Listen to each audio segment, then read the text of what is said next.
In this next step, we're going to take all these parts and get them mounted inside the case.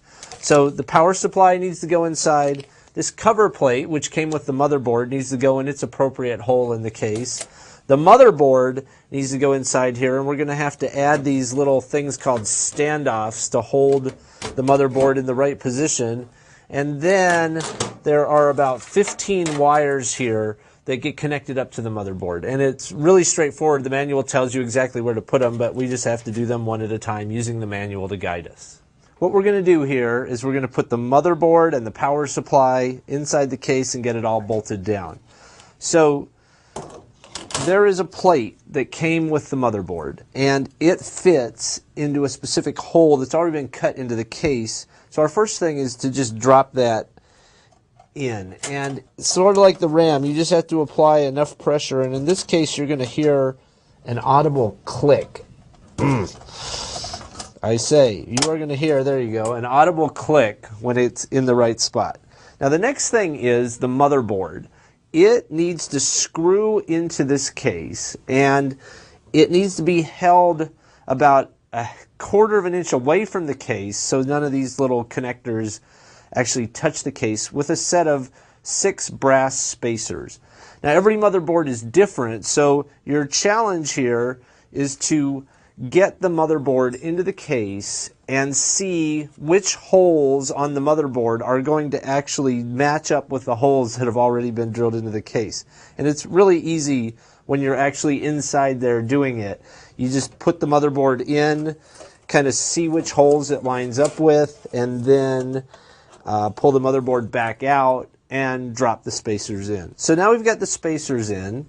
We're just going to drop the motherboard in, and we've got to line it up with the cover plate that we installed, and we have to line up all the screw holes with the spacers we just put in place. With the case, you got a whole bag of little screws, and you just can sort through those screws and find the ones that fit into the spacers, and go ahead and just screw the motherboard down. You don't want to torque these down like you're building an aircraft carrier. You just need to snug them in, and that'll be enough to hold the motherboard in place. One thing you want to be careful of while you're inserting these screws is you want to get them in the holes and not have them running all over the board scratching it up, because there are some really fine wires that have been etched into the board, and if you scratch them you're going to mess the motherboard up. So now we've got the motherboard screwed into place, and we're ready to add the power supply.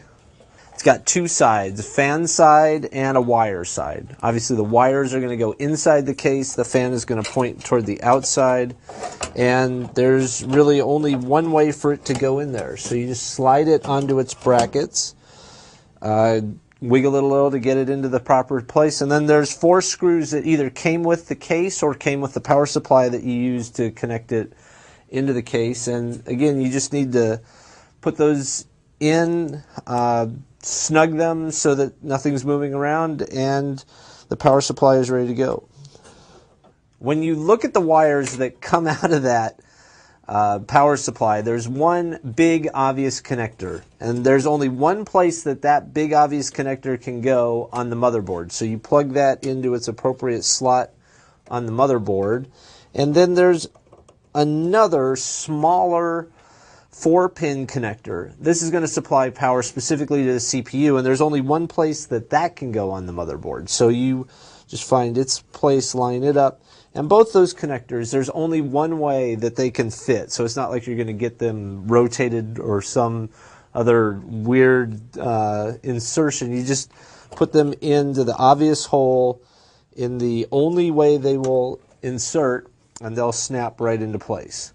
And what we're left with then is this collection of maybe 15 wires. And I know this looks confusing, but this is really straightforward because the manual contains a page that's going to guide you in how to insert these connectors. So there's one for the front panel USB ports, there's one for front panel audio, and then 5 for little LEDs and switches that are on the front of the case. So you just find the appropriate location for each of those to fit on the motherboard, and the manual is really going to help in that because it'll have a page that tells you exactly what to do. Each of the leads coming out of the case is labeled, and each of the ports on the motherboard is labeled, and you just use the manual and plug it in where it needs to go. All that's left now is fans. This case has a power supply fan, but it also has 2 extra case fans to keep the air circulating. And there's just a little pass-through connector that you plug into any of the leads that are coming out of the power supply, and they'll give the fans power. So you just find available power sockets and plug them in, and again, there's only one way for them to go. So you just plug it in the obvious way. And at this point, the motherboard, power supply, and all the connections are ready. All we have to do is add a couple drives to this box, and we'll be ready to plug it in.